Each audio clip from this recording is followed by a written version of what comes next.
दक्षिण कोरियाई सैनिक ने एक रॉकेट लॉन्चर पकड़ा। T-34 टैंक का सामना करने के लिए तैयार था, लेकिन किसी भी तरफ से पहले हमला करने की हिम्मत नहीं हुई। तभी एक गाय की जोरदार आवाज ने पास की दीवार पर बैठे एक गोरैया को चौंका दिया। जैसे ही पक्षी उड़ गया, एक हेलमेट गिरा और जोर से धमाके के साथ एक बड़े लोहे के बर्तन पर लगा। जोर से घबराकर दोनों पक्ष लगभग उसी समय पर गोली चला बैठे। द्वंद्व क्षण भर में समाप्त हो गया। रॉकेट लॉन्चर वाला आदमी गोली विस्फोट से T-30 का बैरल मुड़ गया था। उत्तर कोरियाई टैंक चालक को नुकसान का पता नहीं चला। सोचते हुए कि उसने जीत हासिल कर ली है, वह चला गया। जश्न में उसने चॉकलेट का एक टुकड़ा निकाला और उसे अपने मुंह में डाल लिया, कठिनाई से पिघलाते हुए। अगले दिन सुबह जब बाहर सुरक्षित होने की पुष्टि हो गई, तब टैंक चालक बाथरूम के लिए बाहर निकला। जब उसने मुड़कर देखा तो उसने आखिरकार देखा कि टैंक में कोई समस्या थी। ये उसकी इकाई में बचा एकमात्र टैंक था। घबराहट में उसने खींचा, अपनी पैंट ऊपर खींची, ऊपर चढ़ा और मुड़े हुए बैरल को सीधा करने की कोशिश की। चाहे जितना भी जोर लगाया, बैरल मुड़ा ही रहा, डरते हुए कि कहीं।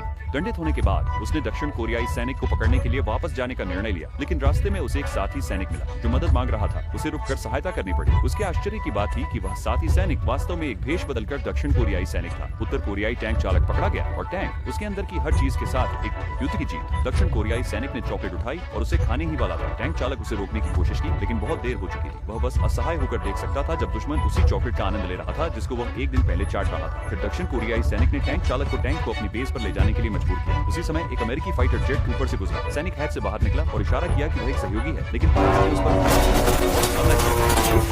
टकराया जिससे वह गिर पड़ा। टैंक के अंदर उत्तर कोरियाई चालक ने स्कोप से देखा और महसूस किया कि वही जेट पहले उसके अपने दस्ते को बिखेर चुका था। उसने मशीन गन उठाई और आसमान की ओर गोली चलाई। जेट के किनारे पर दर्जनों छेद कर दिए। अमेरिकी पायलट को आपातकालीन लैंडिंग करनी पड़ी, लेकिन टैंक ड्राइवर अब भी नहीं रुका था। वह जेट की ओर टैंक में दौड़ा, उसे पूरी तरह से नष्ट करने के लिए दृढ़ संकल्पित था। और टैंक के बैरल से क्षतिग्रस्त जेट को मारता रहा, उसे कुचलने की कोशिश कर रहा था। इस बीच दक्षिण कोरियाई सैनिक एक पुराने बुरे हालत के वाहन में उसके पीछे लगा रहा। लैम्बोर्गिनी। वह जल्दी से टैंक के पास आ गया, एक बड़े छलांग में ऊपर कूद गया, लेकिन टैंक बहुत तेजी से चल रहा था। इसके पहले कि वह कुछ कह पाता, वह भीग दिया गया। वो ये कहना चाहता था, आगे एक टूटा हुआ पुल था, लेकिन तब तक बहुत देर हो चुकी थी। लड़ाकू विमान असमर्थ होकर ब्रेक चट्टान की किनारे से उड़ गया। भाग्यवश टैंक चालक समय पर ब्रेक लगाने में कामयाब हो गया, किनारे पर ही रुक गया और आपदा से बच गया। ये सब झेलने के बाद दोनों सैनिकों ने आखिरकार अपनी नफरत छोड़ने और अपने अपने रास्ते जाने का फैसला किया।